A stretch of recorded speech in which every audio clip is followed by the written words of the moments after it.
모두가 잠든 깊은 밤, 기묘하고 서늘한 이야기로 찾아오는 심야 썰방입니다. 여러분은 혹시 억울하게 죽은 사람의 원한이 실제로 산 사람의 목숨을 앗아갈 수 있다고 믿으시나요? 오늘 들려드릴 이야기는 흔하게 떠도는 지어낸 괴담이 아닙니다. 우리나라의 가장 엄격하고 철저한 공식 기록, 바로 조선 왕조실록에 고스란히 남아있는 끔찍하고 기괴한 궁궐 속 저주에 대한 이야기입니다. 시간은 바야흐로 조선 전기, 핏빛 쿠데타로 조카의 왕위를 찬탈한 왕, 세조의 이야기로 거슬러 올라갑니다. 수양대군이라는 이름으로 더 익숙한 그는 어린 조카 단종을 몰아내고 그를 따르던 수많은 충신들을 잔인하게 도륙하며 왕좌에 올랐습니다. 권력을 향한 그의 집착은 피바람을 불러일으켰고 그 과정에서 단종의 어머니이자 세조에게는 형수인 현덕왕후의 무덤까지 파헤치는 만행을 저지릅니다. 패비로 강등시키고 시신을 파내어 물가에 버려버린 것이죠. 자신의 앞길을 막는 모든 것을 잔혹하게 썰어버리고 마침내 용상에 앉은 세조. 겉보기엔 완벽한 승리자였습니다. 하지만 그의 비극은 바로 이 완벽한 승리가 완성된 직후부터 시작됩니다. 어느 날 밤, 곤히 잠들어 있던 세조의 꿈에 누군가 찾아옵니다.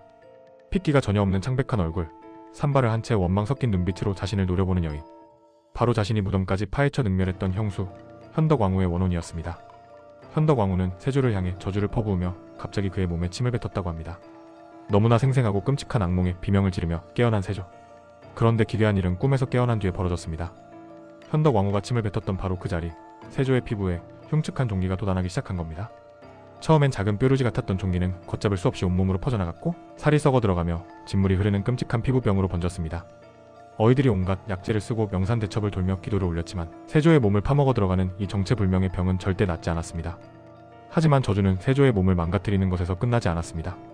현덕왕후의 원혼이 꿈에 나타나 한서린 목소리로 남겼다는 한마디. 네가 내 아들의 목숨을 빼앗았으니 나도 네 아들의 목숨을 거둬가겠다. 이 저주는 곧바로 현실이 되었습니다. 세조가 그토록 애지중지하며 끔찍이 아꼈던 후계자, 의경세자가 갑자기 원인 모를 병에 걸려 시름시름 앓기 시작한 겁니다. 갓 20살이 넘은 건장했던 청년이 무당을 부르고 구슬해도 아무런 소용없이 결국 피를 토하며 세상을 떠나고 맙니다. 조카를 죽이고 빼앗은 왕자, 하지만 그 대가로 온몸이 썩어 들어가는 고통 속에서 자신의 맏아들마저 잃은 세조의 심정은 어땠을까요? 실록에서는 세조의 피부병에 대해 구체적인 병명을 명시하지 못하고 그저 괴이한 악창이라고만 묘사합니다. 과학이 발달한 현대의 의학자들은 스트레스로 인한 심각한 면역 결핍이나 나병의 일종이었을 것으로 추측하기도 합니다. 하지만 밤마다 자신을 찾아오는 원혼과 귓가를 맴도는 저주의 목소리에 시달렸을 세조에게 그것은 단순한 의학적 질병이 아니라 자신이 흘리게 만든 피해대가 그 자체였을 겁니다. 세조는 말년의 불교에 깊이 귀의하여 수많은 절을 짓고 탑을 세우며 자신의 업보를 싣고자 발버둥 쳤습니다. 피부병을 고치기 위해 오대산 상원사를 찾았다가 문수보살을 만났다는 전설도 바로 이 끔찍한 병의 고통 속에서 생겨난 이야기입니다. 하지만 죽는 그 순간까지도 세조는 그 기괴한 피부병의 고통에서 완전히 벗어나지 못했습니다. 권력을 쟁취한 승리자의 기록인 실록조차 감추지 못했던 궁궐 깊은 곳의 끔찍한 원혼과 저주의 이야기. 과연 세조의 온몸을 썩어 들어가게 만든 것은 단순히 우연히 찾아온 질병이었을까요? 아니면 억울하게 죽어간 이들의 핏빛 저주였을까요? 판단은 여러분의 몫입니다.